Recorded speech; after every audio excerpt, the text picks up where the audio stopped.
अस्सलाम वालेकुम स्टूडेंट, उम्मीद करती हूँ आप सब खैरियत से होंगे। स्टूडेंट, हम एडवांस डेटाबेस की जो लैब्स हैं उसकी सीरीज़ स्टार्ट करने लगे हैं और ये हमारी फर्स्ट लैब की फर्स्ट वीडियो है। स्टूडेंट, हम रिवीजन करते हैं, कुछ कंसेप्ट हैं जो आप लोग डेटाबेस में पढ़ चुके हैं, कर चुके हैं, और ये वाले कंसेप्ट मैंने बहुत ही डिटेल में करवाए हुए हैं और उन वीडियोस का जो लिंक है वो डिस्क्रिप्शन में मैं डाल दूँगी अगर आपको मज़ीद डिटेल की ज़रूरत है तो। ओवरव्यू लेते हैं हम कुछ कंसेप्ट का। फर्स्ट ऑफ ऑल हमारे पास सिलेक्ट स्टेटमेंट है। स्टूडेंट, हम Microsoft SQL server management studio को डेटाबेस बनाने के लिए या फिर डेटाबेस को एक्सेस करने के लिए यूज़ करते हैं। यह सॉफ्टवेयर बजाते खुद डेटाबेस नहीं होता बल्कि एक एनवायरनमेंट हमें प्रोवाइड करता है डेटाबेस बनाने के लिए। अब मैंने वर्ड यूज़ किए है कि डेटाबेस को एक्सेस करने के लिए या फिर मैनिपुलेट करने के लिए। अब डाटा को एक्सेस करने के लिए हम सिलेक्ट स्टेटमेंट यूज़ करते हैं। सिलेक्ट की स्टेटमेंट को यूज़ करते हुए हम डाटा को रिट्रीव कर सकते हैं, डाटा को एक्सेस कर सकते हैं, शो कर सकते हैं। तीनों वर्ड्स के सेम मीनिंग है, ठीक है। हमने डाटा में चेंज नहीं करना होता, जब जस्ट हमने डाटा को देखना होता है तो हम सिलेक्ट की स्टेटमेंट यूज़ करते हैं। और सिलेक्ट स्टेटमेंट यूज़ करते हुए हम मुख्तलिफ वेज़ में डाटा को शो करवा सकते हैं। तो स्टूडेंट, सिलेक्ट स्टेटमेंट हम स्टैटिक के साथ भी यूज़ कर सकते हैं और विदाउट स्टैटिक भी यूज़ कर सकते हैं। जब भी आप सिलेक्ट स्टेटमेंट स्टैटिक के साथ यूज़ करेंगे तो इसका मतलब ये है कि टेबल के अंदर सारा मौजूद डाटा आपको चाहिए होगा, ठीक है। अब यहाँ पे जैसे क्यूरी लिखी है, select static from employ, mean के एम्प्लॉय टेबल के तमाम कॉलम को हम एट्रीब्यूट बोलेंगे और तमाम रोज़ जिनको हम रिकॉर्ड्स बोलेंगे। मीन के एम्प्लॉय टेबल के तमाम एट्रीब्यूट्स और रिकॉर्ड्स का डाटा हमें चाहिए। नेक्स्ट है हमारे पास, अगर हमें कुछ स्पेसिफिक कॉलम चाहिए जिनको हम प्रोजेक्टेड कॉलम बोलते होते हैं। अगर हमें कोई प्रोजेक्टेड कॉलम चाहिए तो हमने क्या करना है, फिर उन प्रोजेक्टेड कॉलम का हमने जस्ट नेम लिखना है, कॉमा सेपरेट करके, employee ID comma employee name comma employee age. Student, जब आपको मल्टीपल कॉलम चाहिए होंगे तो हर एक कॉलम को दूसरे कॉलम से आप कॉमा लगा के सेपरेट करेंगे। नेक्स्ट हमारे पास कनकैटिनेशन ऑपरेटर है कि कनकैटिनेट ऑपरेटर हम किस लिए और कब यूज़ करते हैं। स्टूडेंट, जब हमें कोई भी दो या दो से ज़्यादा कॉलम्स को मर्ज करना होता है, ठीक है, मर्ज करना होता है, मीन कि हमने एक कॉलम को अलग अलग हम दिखाना नहीं चाह रहे, एक कॉलम के अंदर मुख्तलिफ कॉलम की वैल्यूज़ हम शो करवाना चाह रहे हैं, तो हम कॉलम को कनकैटिनेट करते हैं या फिर हम कॉलम को मर्ज करते हैं by using concatenation operator. Concatenation operator plus का साइन होता है। प्लस का साइन में हम देखें कि जब हमारे पास करेक्टर डाटा टाइप के जब हमारे पास एट्रीब्यूट होते हैं तो हम उनको टेम्परेरली क्या कर देते हैं, मर्ज कर देते हैं बाय यूजिंग प्लस साइन। अब यहाँ पे प्लस साइन कनकैटिनेशन ऑपरेटर है। देखिए ECT है जिसकी data type character data type है, फिर हमने कनकैटिनेशन ऑपरेटर डाला, फिर उसके बाद सिंगल कोटेशन में हमने स्पेस डाली, फिर दोबारा से हमने क्या किया है कि कनकैटिनेशन ऑपरेटर, और फिर तो स्टूडेंट हमने यहाँ से यहाँ तक हमने ये कनकैटिनेशन की है दो ऐसे कॉलम की जिनकी डाटा टाइप करेक्टर है। उसके बाद एज एड्रेस का मतलब ये है कि हमने कॉलम एलिएजिंग यूज़ किए हैं। कॉलम एलिएजिंग हम यूज़ करते हैं जब हमें किसी कॉलम को टेम्परेरली कोई नाम देना होता है, ये परमानेंट नहीं होता, ठीक है। नेक्स्ट हम देखते हैं कनकैटिनेशन, जब हमारे पास अगर कोई न्यूमेरिक डाटा टाइप का कॉलम आ जाए तो फिर क्या करना है। देखिए, कनकैटिनेशन करते हुए हम एक्चुअली दो स्ट्रिंग्स को क्या कर रहे होते हैं, मिला रहे होते हैं, ठीक है, मर्ज कर रहे होते हैं। जब हमारे पास डाटा टाइप चेंज आ जाए तो हमने क्या करना होता है, न्यूमेरिक डाटा टाइप को हमने कन्वर्ट करना होता है करेक्टर डाटा टाइप के लिए। तो उसके लिए तो स्टूडेंट यहाँ पे देखिए हमारे पास जो सैलरी है उसकी डाटा टाइप हमारे पास न्यूमेरिक थी, इसको हमने क्या किया, कन्वर्ट के फंक्शन के साथ इसकी टेम्परेरली डाटा टाइप हमने करेक्टर डाटा टाइप कर लिया। लेकिन ये टेम्परेरली होगा, परमानेंट टेबल में चेंज नहीं आएगा, जस्ट रिज़ल्ट शो करवाने के लिए और कनकैटिनेशन करवाने के लिए, ठीक है। नेम हमारे पास जो है ये करेक्टर डाटा टाइप का एक हमारे पास एक एट्रीब्यूट है, उसके साथ हमने सिंगल कोट के अंदर एक स्ट्रिंग शो करवानी है, फिर हमने सैलरी को शो करवाना है कन्वर्ट करके, और फिर कॉलम एलियासिंग। देखिए यहाँ पे कॉलम एलियासिंग मैंने सिंगल कोट के साथ किया है। अगर आप चाहें तो यहाँ पे ब्रैकेट भी ऐड कर सकते हैं, चाहें तो सिंगल कोट भी कर सकते हैं, दोनों तरह से क्यूरी आपकी एग्जीक्यूट हो जाएगी। अच्छा, यही वाला काम आपने जो ये कन्वर्ट की है डाटा टाइप सैलरी की, आप कास्ट फंक्शन के थ्रू भी कर सकते हैं। ठीक है, कास्ट का फंक्शन कन्वर्ट की तरह ही सेम काम करता है, बस इसमें यह है कि ब्रैकेट में पहले आपने कॉलम का एट्रीब्यूट का नेम लिखना होता है और उसके बाद आपने एज का कीवर्ड यूज़ करके फिर जो डाटा टाइप आप चेंज करना चाह रहे हैं वो लिखनी होती है। इसकी जो फर्स्ट डाटा टाइप थी हमारे पास वो न्यूमेरिक थी और हमने अब इसको चेंज कर दिया करेक्टर डाटा टाइप में। नेक्स्ट हमारे पास टॉप का कंसेप्ट है कि टॉप का फंक्शन जो होता है हमारे पास, या आप कह लें कि एक फंक्शनैलिटी है या फीचर है, ये क्या करता है कि हमारे टेबल में से जो टॉप रिज़ल्ट हमें चाहिए होते हैं, डिज़ायर्ड होते हैं, वो जस्ट हमें ये शो करवाता है।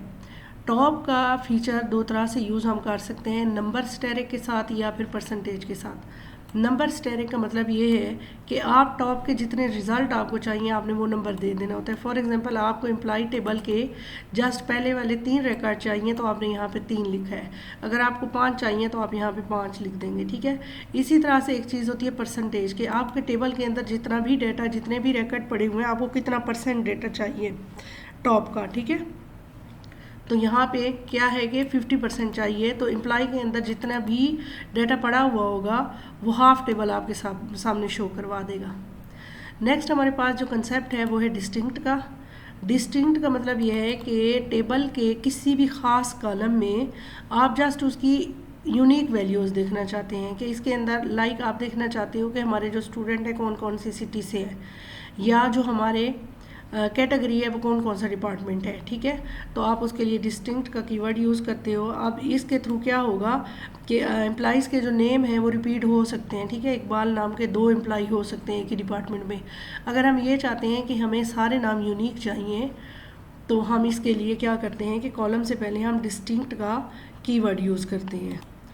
स्टूडेंट, इसके बाद हम वेयर देखते हैं। वेयर क्लास जो है ये बहुत ही इम्पोर्टेंट क्लास है एसक्यूएल में, जो यूज़ होती है कि जब भी हमें कोई स्पेसिफिक रिकॉर्ड्स चाहिए होती हैं, स्पेसिफिक वैल्यूज़ चाहिए होती हैं, तो उसके लिए हम वेयर का कीवर्ड यूज़ करते हैं। ठीक है, कोई भी हमने स्पेसिफिक जब कंडीशन देनी होती है तो हम क्या करते हैं कि वेयर का यूज़ करते हैं। अब देखें, पहले जो हमारे पास एक है use of where with only 1 condition. अगर हमारे पास जस्ट 1 कंडीशन हो तो हमने क्या करना है कि हम ये चाहते हैं कि हमें उस एम्प्लॉय का सारा डाटा चाहिए जिसकी EID 101 है, तो हमने क्या लिखा, select asterisk from employee where EID is equal to 101। ठीक है, या अगर हम चाहते हैं हमें किसी स्पेसिफिक सिटी का डाटा चाहिए कि इस सिटी में से कौन कौन से हमारे पास एम्प्लॉइज़ हैं, तो हम क्या करेंगे, वेयर सिटी, और सिटी के बाद हमने उस सिटी का नेम दे देना है। फॉर एग्जांपल मुझे वो सारे एम्प्लॉइज़ का डाटा चाहिए जो कि हमारे पास रावलपिंडी से बिलोंग कर रहे हैं। अच्छा जी, इसके बाद हम वेयर की क्लास तब किस तरह से यूज़ करेंगे जब हमारे पास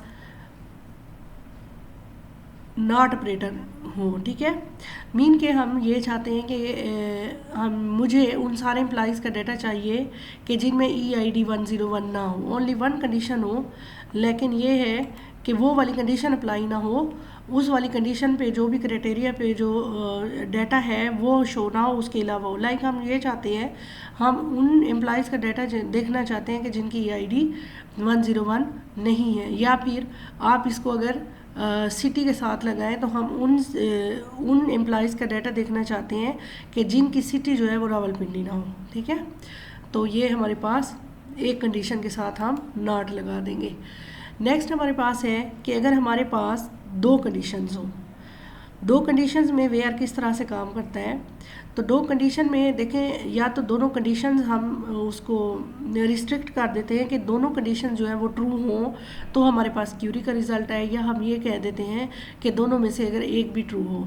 तो अब अगर दोनों को ट्रू हमने करना है तो फिर हम इसमें एक लॉजिकल ऑपरेटर एंड यूज़ करेंगे। ठीक है, तो इसमें देखें हमारे पास हम उन सारे एम्प्लॉइज़ का डाटा ले रहे हैं कि जिनकी सैलरी ग्रेटर दैन 10,000 हो और जिनकी सिटी जो है वो इस्लामाबाद हो। तो ये अगर ऐसे सारे एम्प्लॉयज़ का डाटा शो करवाएगी ये क्यूरी कि जिनकी सैलरी भी 10,000 से ज़्यादा और जिनकी सिटी भी इस्लामाबाद हो, अगर इन दोनों में से कोई एक भी कंडीशन फॉल्स हो जाएगी तो वो डाटा शो नहीं होगा। नेक्स्ट स्टूडेंट हमारे पास है कि अगर हमारे पास दो कंडीशंस हैं, ठीक है, वेयर के बाद हमने उनको यूज़ करना है और हम ये चाहते हैं कि उनमें से अगर एक भी ट्रू हो जाए तो हमारे पास डाटा का क्या है कि रिज़ल्ट शो हो जाना चाहिए। तो यहाँ पे देखें हम कंडीशन अब यहाँ पे यूज़ कर रहे हैं और की, ठीक है, कि अगर जो ई सिटी है रावलपिंडी है या फिर जो एम्प्लॉई की सिटी है वो लाहौर है तो डाटा हमें शो हो जाना चाहिए इन दोनों में से। नेक्स्ट हमारे पास है कि बिटवीन के साथ हम वेयर की क्लास कैसे यूज़ कर सकते हैं। बिटवीन के साथ हम इस तरह से यूज़ कर सकते हैं कि लाइक हम रेंज दे देंगे। बिटवीन का कीवर्ड हम यूज़ करते होते हैं रेंज के लिए। देखें हमारे पास अगर बहुत बड़ी रेंज है, लाइक हम ये चाहते हैं कि एज अगर 19 है तो उसका भी डाटा शो हो जाए एम्प्लॉय का, अगर 20 है तो उसका डाटा भी शो हो जाए, 21 है अप टू 40। तो क्या हम ये बार बार लिखते रहेंगे? उसके लिए इस तरह से बेहतर होता है कि हम वो रेंज दे दें बिटवीन का कीवर्ड यूज़ करके। अब बिटवीन का जो कीवर्ड है ये इंक्लूड करेगा एज 18 भी और एज 30 भी। मीन के एम्प्लॉइज़ जिनकी एज 18 होगी या फिर 30 होगी या इसमें से दरमियान में से कोई भी आप फिगर ले लो, ये एज होगी तो उन सब का डाटा हमारे पास शो हो जाएगा। नेक्स्ट हमारे पास है इन हम तब यूज़ करते हैं कि जब हमारे पास बहुत ज़्यादा और आ रहे हों, ठीक है, और डाटा हमारे पास करैक्टर्स में हो। यहाँ पे अगर आप देखें तो बिटवीन में हमारे पास जो डाटा था ये रेंज में था और रेंज हमेशा होती है न्यूमेरिक डाटा टाइप पे। बट अगर हमारे पास डाटा टाइप हो करेक्टर डाटा टाइप हो और बहुत ज़्यादा कंडीशन हो, लाइक हम उन सारे एम्प्लॉयज़ का डाटा लेना चाह रहे हैं कि जिनकी सिटी रावलपिंडी हो या जिनकी सिटी इस्लामाबाद हो या जिनकी सिटी मुल्तान हो या जिनकी सिटी कराची हो। अब क्या हम बार बार ये वाला लिखते रहेंगे select asterisk from employee where E city is equal to Rawalpindi और E city is equal to Islamabad और E city is equal to Karachi और E city is equal to Multan? तो इसका जो है ना आप कह लो कि सब्ट्रैक्ट वे ये होता है कि हम इन का कीवर्ड यूज़ करते हैं, ठीक है। Where E city in mean के इन में से कोई भी हो सकती है, अब रावलपिंडी या फिर इस्लामाबाद। नेक्स्ट हमारे पास use of like and not like and not like, ये एक्चुअली ये भी कंपैरिजन ऑपरेटर्स होते हैं कि जो नामों को के लेटर्स को या किसी भी चीज़ के लेटर को कंपेयर करते हैं और ये यूज़ होते हैं करैक्टर डाटा टाइप के एट्रीब्यूट के लिए, ठीक है। यहाँ पे देखें आप लोग गूगल पे जाते हो और गूगल पे जाके अभी आपने एक ही वर्ड लिखा होता है तो नीचे आपके डिज़ायर्ड रिज़ल्ट आ रहे होते हैं, ठीक है। तो इसी तरह से हम क्या करते हैं, हम कोई हिंट दे रहे होते हैं और उसके ऊपर क्या है कि जितना भी डेटाबेस के अंदर डाटा पड़ा हुआ होता है वो सारा का सारा हमारे सामने शो हो जाता है। तो आप देखें कि पहली क्यूरी जो है हमारे पास वो लाइक की है। Select asterisk from employee where E name like A percentage का साइन होता है इसलिए कि ए के बाद 0 करैक्टर भी हो सकता है, 1 भी हो सकता है और मोर देन 1 भी हो सकता है, ठीक है। 0 और आप इसको कह लो मोर, ठीक है, ऑप्शनल 0 ये होता है। लेकिन ये है कि इसमें उन सारे एम्प्लॉयज़ के नाम आएंगे कि जिनका स्टार्टिंग लेटर ए है, ठीक है। इसी तरह से हम अगर ये कहें कि हमें उन सारे एम्प्लॉयज़ का डाटा चाहिए कि जिनका स्टार्टिंग और एंडिंग दोनों लेटर ए हो, तो हम क्या करेंगे कि स्टार्ट और एंड में ए लिख देंगे और दरमियान में परसेंटेज लिख देंगे। और इसी तरह से आप देखें, अच्छा ये लाइक नॉट लाइक के ऊपर भी बहुत ही डिटेल में मैंने वीडियोज़ बनाई हुई हैं, मैं आपके डिस्क्रिप्शन में इसका लिंक दे दूँगी, तो आप वहाँ से जाके अगर आप डिटेल में देखना चाहें, कंसेप्ट को समझना चाहें तो आप वो मेरी वीडियोस देख सकते हैं जहाँ पे हमने बहुत प्रैक्टिस और एक्सरसाइज की है। नेक्स्ट आप देखें कि हम ये चाहते हैं कि उन वाले एम्प्लॉयज़ का डाटा ना आए कि जिनका स्टार्टिंग लेटर ए है, ठीक है। तो हमने जस्ट क्या करना है, लाइक से पहले हमने नॉट का कीवर्ड लिख देना है। तो इस तरह से हमारे पास उन एम्प्लॉयज़ का डाटा आएगा कि जिनका स्टार्टिंग लेटर ए नहीं हो।